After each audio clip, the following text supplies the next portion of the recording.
Hi there, friends. Today I have a question for you. Do your feet always hurt? Did you know they don't have to?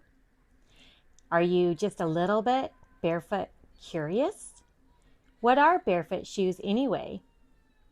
Come along with me today and I'll share a little bit more about my transition to barefoot shoes and foot health.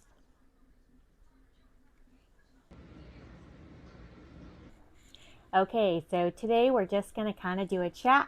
I'm going to show you a little bit about feet and barefoot shoes and foot health and why I made the switch from standard American shoes with 4-inch heels once upon a time to barefoot shoes and how I transitioned and what it's done for the health of my feet, which therefore has affected the health of my entire body.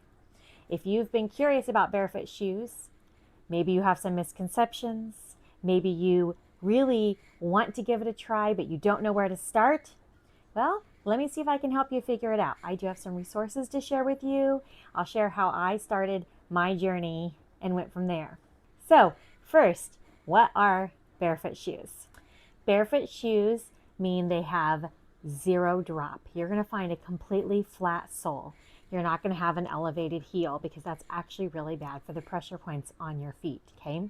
So that's the number one thing you want to look for, a completely flat, no drop heel, no drop sole.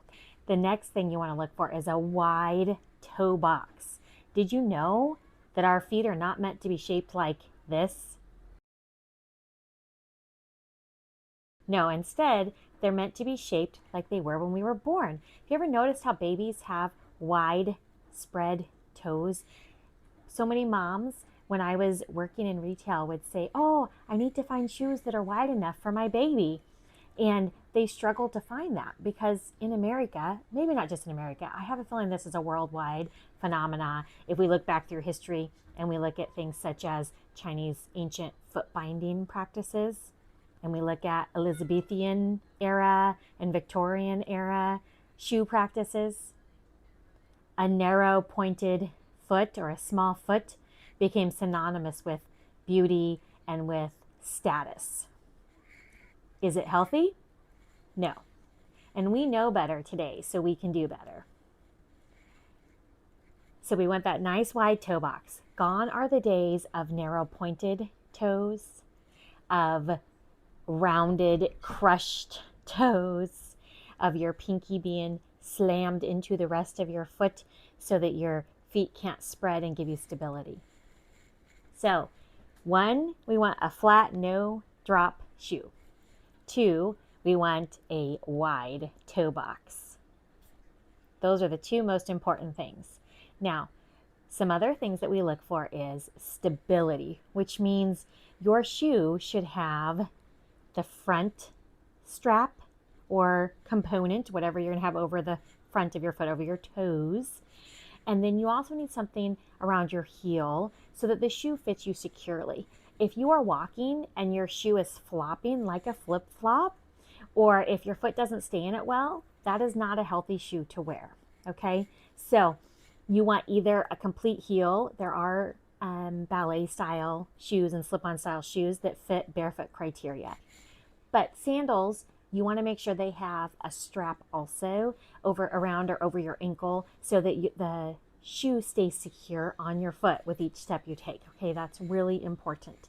No flip-flop, loosey-goosey, falling off your feet shoes, okay? You ever try to run in those? Yeah, I know you have. And how the flip-flops go flying or how they just rip apart because they aren't actually moving with your body, working with your body. So that's your third component that you want to look for. And then the sole itself matters. Now, for some people, especially when you're transitioning, sometimes you want a thicker sole, but you still want it to have complete flexibility. Your shoe should completely roll up. Let me show you an example here. This is an athletic shoe style that I got. Now, these were inexpensive, and I'm going to give you links to kind of how I started also, because many of us don't want to invest hundreds and hundreds of dollars on new shoes as we make this transition, and we have to be more budget conscious. So, but let me show you about the sole. You see how it completely absolute flexibility. Okay. This is super important, friends. You know why? Because this is how your foot moves. Your foot doesn't want a stiff board keeping it in position. That's not going to give you optimal health or movement. Freedom of movement, optimal health is going to require a very flexible sole. Okay.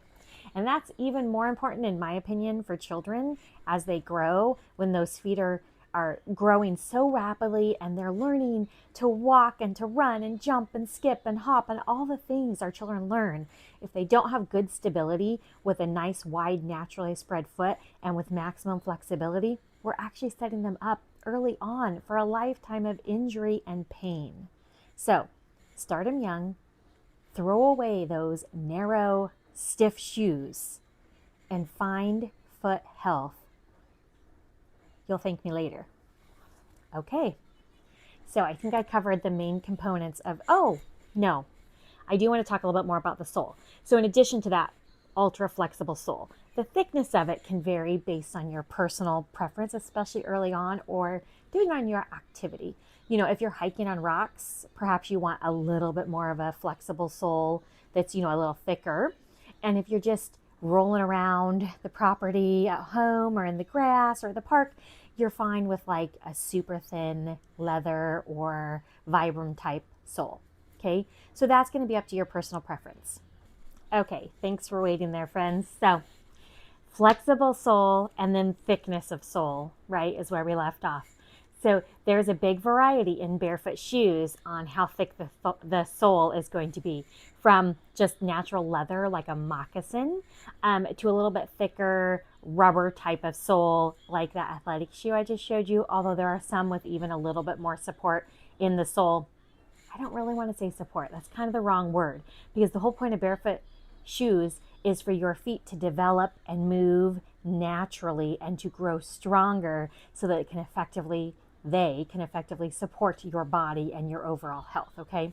But there are some shoes, like let's say you have a job where you stand on your feet often or all day, and you might want a little bit more of that sole, especially early on as you're adjusting, and that's okay. There are options for you. Again, like I said, I'll share links in the description of some various shoes and some resources that I have found super helpful, like Anya's reviews. She gives so much information, and she has fit tested, and she explains foot shape and which brand of shoes might work best for your individual feet. So she really was my gateway to making this transition.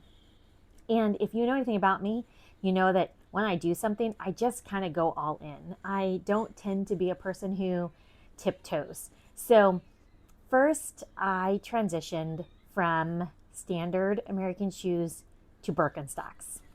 And I did that when we were living in Eugene, Oregon. I kind of think that might be the American home of the Birkenstock. Not really, but it is associated with hippies, and that is what Eugene, Oregon is known for. Not my kind of hippie necessarily. I'm a crunchy mama hippie, crunchy hippie mama. Not quite what we may see around there now. But my teen girls had really gotten into wearing Birkenstocks. It was like all the rage. And I was like, I remember my grandma wore Birkenstocks years and years and years ago when I was young. And at that time, I associated them with grandmas, right? But they were helpful for her feet because she was having a lot of foot problems and pain and things. So I knew about them from the time I was, I don't know, maybe 7 or 8, 9, very young. I started wearing them when my girls were in high school or maybe middle school when they started wearing them. And I basically never went back. I mean, there were times I still wore a pair of regular shoes for date night or a special event or whatever. So for a decade of my life, I wore Birkenstocks as my primary shoe. When I was home in the house, we don't wear shoes at home because who wants to bring the street filth into your house? That's gross. I can share more on that later if you want to know why you should not wear outdoor shoes in your house, okay? So I'm totally losing my train of thought because I keep getting off topic. I do that because my brain is like a noodle everywhere. So anyway, I wore Birkenstocks for about 10 years. At home, I would wear house shoes, but they were like a higher quality flip-flop style because I had severe plantar fasciitis, you guys. My feet hurt so bad. There were times I would step out of bed in the morning and I would just be in tears. My feet hurt so bad. And I was mid-30s at this time. That is not when you would think people should be developing all this foot pain, but it was horrible. I could not walk barefoot. I felt like my feet were bruised. Every step I took, it was like you were stepping down on severe bruising and just sending pain everywhere. So I found that if I wore Birkenstocks during the day and then I wore, the flip-flops that were like the subortive flip-flops. I should have brought a pair down to show you because I do still have them. I think Reef was one. No, Reef was not. Oh, Sperry. I think they're Sperry flip-flops. I'll find a picture and put it up for you. Anyway, they were supportive. They kind of molded to my foot and they really helped with that day-to-day pain. So that was my shoe system for basically a decade of my life, from about 33, 34 until about a year ago. So I guess I was 45. I'm 46 now. And through this, I had always been curious about barefoot shoes, but I'm super cheap, or frugal, however you want to call it. And I hate to spend money on things, especially for me. I have much less problem buying something quality for my children than I do for myself. And maybe that's just a mom thing. I don't know. There's an Amish tractor going by there. Sorry about the noise. The sound comes in really well through the front part of our house. And yes, Amish around here do drive tractors. They're not always horse and buggy. More on that in another video if you're curious. So back to the shoes. Super frugal, cheap. I don't like to spend money. But about a year and a half ago now, I jumped into wearing natural fiber clothing as part of my full body healing process. And I jumped into that by wearing one merino wool dress. Actually, this one that I have on right now. So this dress, except it had long sleeves. We converted this one because it had a snag. So I wore one merino wool dress for 100 days. I wore the same dress every day for 100 days. I'm pretty simple anyway, so it wasn't that big of a stretch for me. And I went team basic. I put a shirt underneath it because it's V'd and I don't wear low cut things. I'm way beyond the age of feeling like it's necessary to let my body show. I don't know why I ever felt that way. Again, that's another story. But this is kind of low. I'm going to move it up here. Okay, so that was my gateway into changing things for myself because I have a whole host of health issues. I had a severe neurological injury from a specific jab that I took after stepping on a nail about 13 years ago. You probably are familiar with that. I'm not going to go into it because I don't want to get banned on YouTube for specific words that they watch for. So it caused significant neurological damage.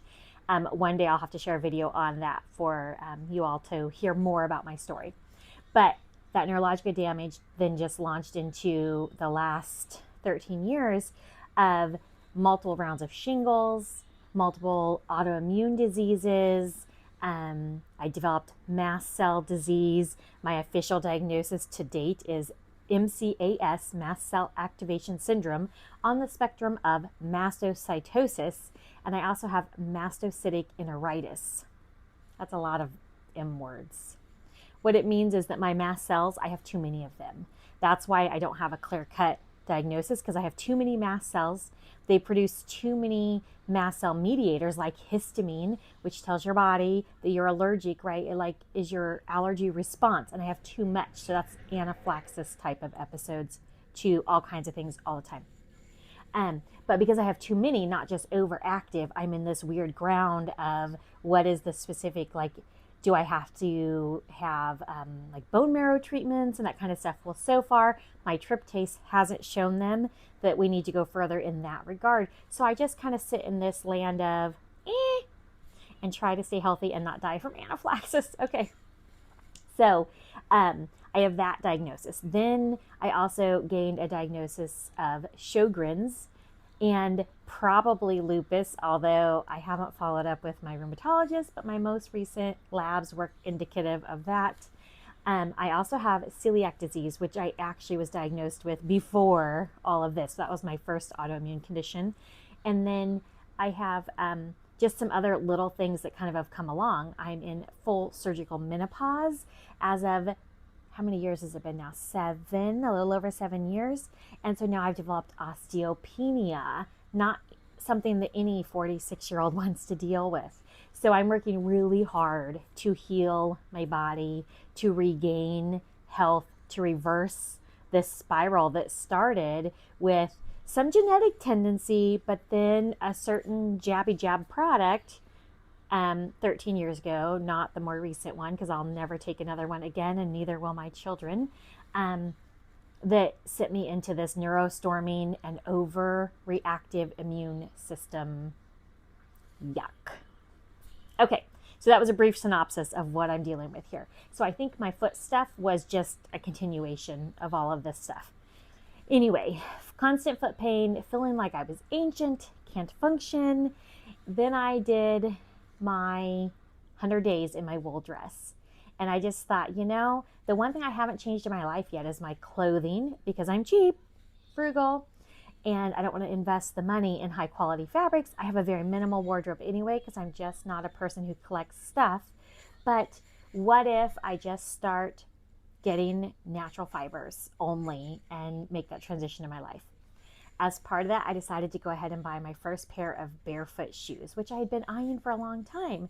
But again, I'm cheap and I didn't want to spend a fortune, especially when I wasn't sure how they were going to work with my body.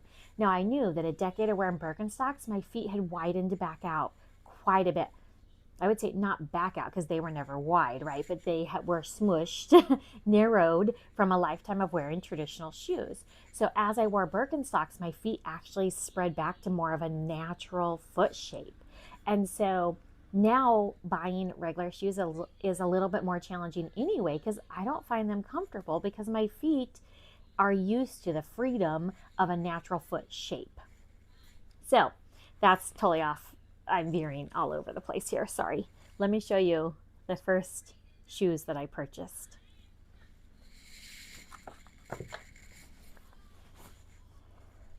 Okay. I wear these, so they're dirty. This is my first pair of Barefoot shoes.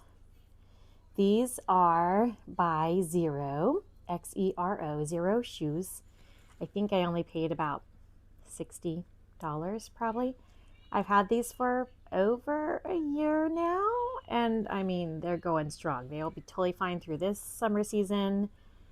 They've got our complete flexible sole. So these were my post Birkenstock gateway Barefoot shoe, okay? Inexpensive. I wear them. I even wore them a few times over winter with wool socks. Not ideal because, moisture can come in and stuff, but I did. But I definitely wore them anytime it wasn't super cold. I've been wearing these. And another thing, and I'm sad, this company, she did close up shop, so I'm gonna have to find something different. But I wanted a pair of like dressier Barefoot shoes. So I got these. These are D&F handmade leather, super flexible sole, right? And so they're super cute. I was like, what cute little T-strap, like Mary Jane style, right? When I put them on at first, I was like, it looks like I'm wearing slippers, because they are very wide, and they're actually too wide for my foot. So they're very like flowy through here. I'll put them on and show you guys how that works too. But I mean, so I think in the future I would get a little bit narrower now that I'm used to it. Plus leather does stretch a bit. However, they're adorable. And once I got used to like, am I wearing slippers? Like it feels like I'm wearing slippers. It's nice to have that freedom and flexibility and to not be crammed into a shoe. Okay, so these were my second pair. Now Duchess and Fox D&F, she's no longer in business. She decided she needed to focus on her family, which as a mom, we 1000% understand that. Although I was sad because I was eager to get more of her styles to try out. Duchess and Fox T-strap. Like I said, they're a little bit wide. Loosey-goosey, a little bit like a slipper. you can't really see there, but they're super cute. In the future, I'll look for a slightly narrower cut. We went a little wide on these because we weren't sure with my pinky nerve issues if them touching would be problematic. As they are now, they do not cause me any nerve issues. Okay, and then, like I said, I then purchased these. I actually got these last summer. These I think are a company called Sagaro. I'm sure I'm butchering that name. Okay. I ordered these because this color specifically, I mean, I love pink, but they were on clearance and they had similar pink for my two girls, and I wanted them to have some healthier tennis shoes also. So I ordered all three of us a pair at the same time. And I think I only spent maybe $100 or $120 getting all three pair, which for 3 pair of athletic style shoes, that's really good.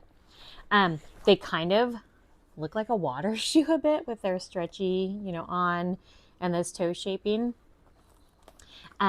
I took the insoles out. So that's something, is you have the option is you can take out the insole, gives you a little more room, or you can put them in if you need a little bit more, like if they're too loosey-goosey to you. My feet are uber sensitive to closed things across my toes because as part of my nerve damage, this part I think is related to the fact that I wore like 4-inch heels, working 8 to 10 hour days when I was in cell phone sales, standing on a mall floor. That's been 15 plus years ago, but my feet were so crammed in and then slammed forward in those high heels that my pinkies actually would go like numb, and my left pinky still doesn't move. Like I can't choose to move it, where my right one I can. So obviously I still have some work to do on the foot healing, strengthening in that regard. But anyway, so my feet are super sensitive across here. So I tend to go a little bit bigger, a little bit wider toe box. If it's going to be closed, because I don't want to develop any kind of flare up of that, because it just seems to be, if anything touches it, I mean, even a pair of socks could cause that one to still flare up. So I'm super careful with closed toe shoes right now. I use these mostly on my walking pad inside the house. Because I don't want to do barefoot on the walking pad. I want to have some grippy. I have walked on it barefoot. It's like exfoliation to the extreme, and it's painful, so don't do it. Okay, so anyway, I got these for the walking pad. I don't know, this summer they might do other things, we will see, or I might get another pair of shoes for outside activities like that, where I would want more of an athletic style of a shoe. Okay, and then winter came, and I was like, okay, mama needs a closed toe, maybe like a boot style, right? Because it's winter and I live in Pennsylvania now, and it's much colder. Like in Oregon, I could count the number of times in a year that I put socks on my feet. And it's not that Oregon has awesome weather. It rains all the time. But I was adapted to the weather, and we didn't have a lot of like super cold days. So I didn't really wear many socks. I did have some wool socks for the winter. I didn't really wear them very often. Also because my feet run hot. So if my feet are hot, the rest of me is hot. So I just tend to not. But here in Pennsylvania, I find myself wearing my wool socks much more often in the winter. And I think it's just because it's just that much. It's not like crazy colder temperature. Our climate isn't that different. But just like we have higher humidity in the summer, the winter I think might be a little bit drier because it does rain nonstop in Oregon. And here it doesn't so much. And we definitely had more like cold, dry days, or maybe it's just because I'm getting older. My feet like the wool socks more. So anyway, I wear wool socks, and then I got these boots. Now these were a bit of an investment. These are from Mookie shoes. It's worn off so you can't see. I wanted, they're leather, they're copper-free leather. They're completely flexible again. They're slip-on, and then they're lined with wool. There is nothing synthetic except the bottom. I don't remember if it's 100% rubber or if it has like synthetic rubber or silicone. I'll have to look. I don't remember that. But the uppers and stuff are, except for obviously the elastic here on the sides. So I bought these after reading reviews, and I probably should have done a tiny bit more research because they're not quite the right one for my feet. And I could have exchanged them and gotten a bigger size, which might have resolved it, just to have them a little bit looser, bigger through here. But I didn't. I thought, oh, they're leather, they're going to stretch out and be fine. And so I like lost my return window. That wasn't my smartest move ever. And then I wore them to New York City for one day in December when we took a charter bus in and spent the day walking around in New York City. And my feet hurt so bad, and they actually like, I can't even explain to you. I was in tears. I haven't had that kind of experience in a very long time. But it's again because I have nerve damage in my feet, and these are just a little bit too narrow of a closed shoe for me. So any pressure, even though these are soft, it wasn't a good experience for me.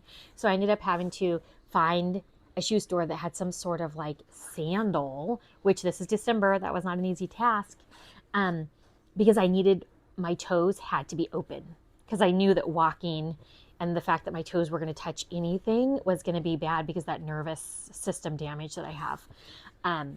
So anyway, I found a pair they ended up being on clearance. They're like not Chacos. They're Tivas maybe. I don't know. One of the like outdoorsy brand, just black strap on, her sandal style. And I bought those and I wore them the rest of the day, and immediately my feet quit crying because it was literally a nervous system thing. So it's not about these shoes. It's about my feet inside of a closed shoe and my not allowing enough space. So I will find a bootie that fits me better for next winter. And actually, I haven't worn these since, just because I think it kind of traumatized me a little bit. I was wearing them for short periods of time, for outings and that kind of stuff before that. But that was kind of a traumatic experience because I ended up being in so much neurological pain, or nervous system pain in my feet. And that definitely affects everything. If your gait's off, it affects your knees, it affects your hips, it affects everything. That's why foot health is so important. Anyway, these are adorable. They're called the Chelsea boot. Look how cute they are. Really cute. I'm going to invest in another pair that will be wider in the forefoot. And I think that Anya's reviews mentioned like shape of foot and fit, and that this brand is a little bit narrower than some of the other styles. So for people who have narrow feet or specific foot styles, this is the perfect barefoot bootie. But my feet, like I said, have widened out a lot since I switched to Birkenstocks a decade ago. And this wasn't the right one for me, given my nervous system issues, even though they fit, like my foot fits inside of them fine. Okay. Mookie shoe Chelsea bootie. See, they fit perfect, or they feel perfect this way, but my toe is kind of toward the end here, and they're a little on the narrow side. They don't feel tight or uncomfortable. My only problem arose when I was walking for an extended time, and my foot would push against this as I walk, even though there's room here. And because I have that nerve damage, it caused a lot of pain. So a bigger size or a slightly wider style would have fixed that. Okay, so all that to say, I don't know. Where was I going with that? Oh yeah. So anyway, that's my 4 pair of shoes. That's the shoes I own in my house. I have no other shoes. I got rid of all my like dressy sandals and all those shoes. I do still have the 1 pair of house flip-flops, that if I need them for something, because I haven't found another like house shoe, I typically just go barefoot in the house.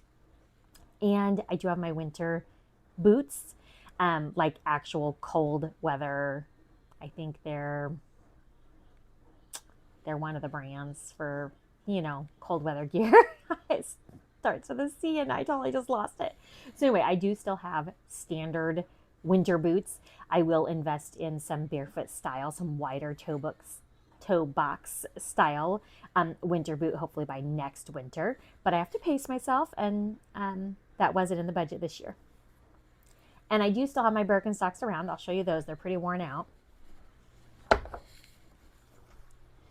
This is the last pair of Birkenstocks I bought. I purchased these right after we moved to Pennsylvania. You see how they're kind of coming apart now. So that's been 2.5, almost 3 years ago now. This summer will be 3 years since we moved to Pennsylvania. So I've had these for quite a while. And until a year ago, I wore them every single day. I still keep them if I need to just throw on a really fast pair of shoes to like run out to the garage or something, because our garage is not attached. I have to actually go outside. And I don't want to like take the time to put on a regular pair of shoes. So they're still here for that purpose. I try not to wear them on the regular or when I'm actually going to be in shoes for any length of time, just because I don't want to make my feet get used to that kind of support again. I want them to be strong themselves. Okay, so on that note of foot strength, it is so important to have nice, strong feet, to have natural movement. Just walking barefoot, whether it's barefoot or whether it's in barefoot shoes, allows your feet to move naturally and to naturally strengthen. But there's also exercises or things we can do that to me have just become subconscious. Like I'm standing here right now and I'm up on my toes on my right foot, and I'm doing the toe spread and like up and getting those toes to spread out as far as they can, and that helps give them a stretch and it helps do some strengthening. And I just kind of move up and down, and on the left foot as well, and I just naturally kind of make those switches. I need to work consciously on that left foot to work on that pinky toe more, that still has that nerve damage and lack of movement in it. Why do you want strong feet? Because your feet are your literal base.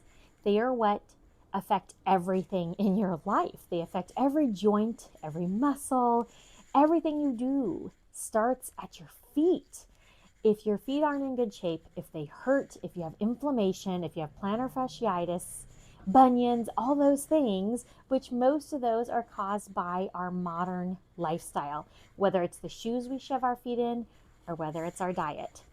And that, my friends, I know you're not going to want to hear, but diet, a standard American diet, the SAD diet, is the cause of your inflammation, period.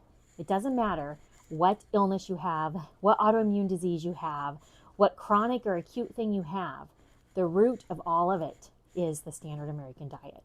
And that is something I would love to share more as time goes on about, the things that we removed and avoid, and in this journey back to health, because our bodies often are broken. Sometimes we don't even realize how broken they are until we start fixing them. And then we're like, oh, I don't feel like that anymore. That wasn't just normal. Just because it was my normal doesn't mean it's normal or how any of us should feel. I digress for today. I keep stumbling over my words. There is so much more to this story, and over time in these videos, I would love to share with you more about small changes, incremental changes that you can make to improve your health and the health of your family. Okay, so I'm wondering what other questions you might have about barefoot shoes, about why or what they do, or brands, or if you've tried them. Let me know in the comments below. I would love to hear more from you. I always forget to say this, guys. Please subscribe to my channel, like this video, share it. I'm working really hard to build an active channel that can reach more people, share more information, but also this really helps support my family. And if you know me, you know that I have a medically complex child who I am a full-time caregiver for. We homeschool. We are, my husband's a school teacher, so we're not rolling in dough over here. So if there's a way for me to make money from home in my spare time, right? I'm a busy mom. Then that would be life-changing. It is not my primary motivation for bringing you these videos, but I hope that over time there will be some growth there, and that can be part of our life as well. Okay, so like, share, subscribe, leave me a comment, let me know. I want to hear from you. And then if there's anything specific you want to hear more about, leave me a comment, let me know about that as well. I am happy to share with you or to help you dig into the information to find those answers that you're looking for. I look forward to chatting with you again at some point in the not so distant future. So friends, thanks for coming along with me today. Blessings upon your day, and stay prepared.